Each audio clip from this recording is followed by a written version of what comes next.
Who that on the pole? And shoot that on the pole. Who that on the pole? And shoot that on the pole. On today's Godspire, we have caught wind of a new love brewing up in the royalty world. Yes, Fernando has remarried after his late wife Isabella died in 1504. Remarried indeed, and for those of you who don't know who this royal power couple was, stay tuned for a brief walk down memory lane.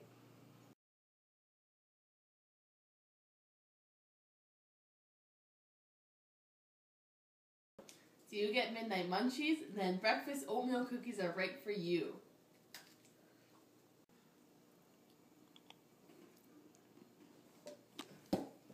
You should have had a V8.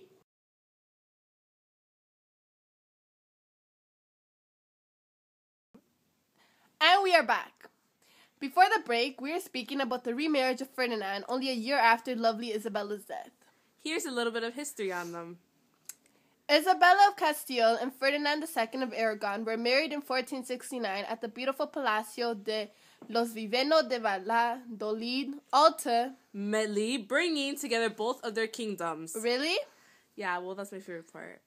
In 1492, they conquered Granada, the last remnant of Al-Andalus. They also became known as the Catholic monarch, also referred to as Los Reyes Católicos.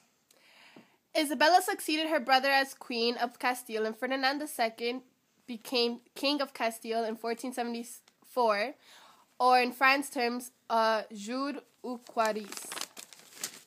Yeah, and then in 1479, when Fernando succeeded his father as King of Aragon, the Crown of Castile and the numerous territories of the Crown of Aragon were united as a single political unit, and was named España, or in English referred to as Spain. Because of this new union, Los Reyes Católicos started policies to diminish the power of the bourgeoisie and the nobility of Castile. Through their policies, they reduced the powers of the courts, so they would easily approve monarch acts, and also brought the nobility to their side.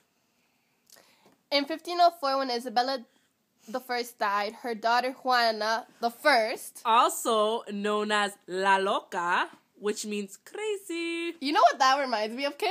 What?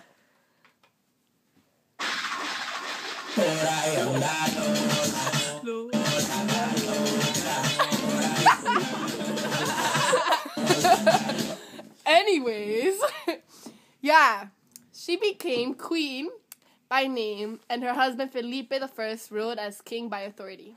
After Felipe died, Juana's father was regent due to her mental illness. Since her son Carlos I was only 6 years old, her father once again ruled as king.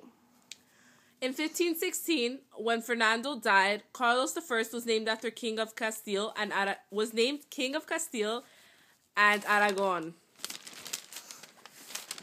by authority, and his mother Juana as the queen by name. Later on, wait, we did that already. Later on, in the 16th century, Carlos I became known as Carlos V. He was the first royal to reign over both Castile and Aragon. And in 1519, he was also named the Holy Roman Emperor. That walk down memory lane sure brought up a lot of history about this couple. It sure did, Kim. Although they did not completely unify Spain, by the time of their death, and the country was on its way to becoming the most powerful in Europe. Well, that concludes today's episode on Gossip Hour. Tune in next week. Bye! Who that on the pole? And shoot that on the pole. Who that on the pole? And shoot that on the pole. What's that on that beat? Yeah, who that on the pole? And shoot that on the pole. If you ain't getting dough, shawty, you don't get to go. And yeah, we up a stadium, quarterback and home. My money fourth and long, but you do not get to throw. And we're back! On last week's episode on Gossip Hour, we talked about Isabella and Fernando's marriage, and we took a walk down memory lane about what they accomplished in Spain. Today's episode, we actually have a special guest. It's Isabella's ghost, and she's here to give us an inside scoop on what it was really like to be married to Fernando. Let's take a look at what she had to say.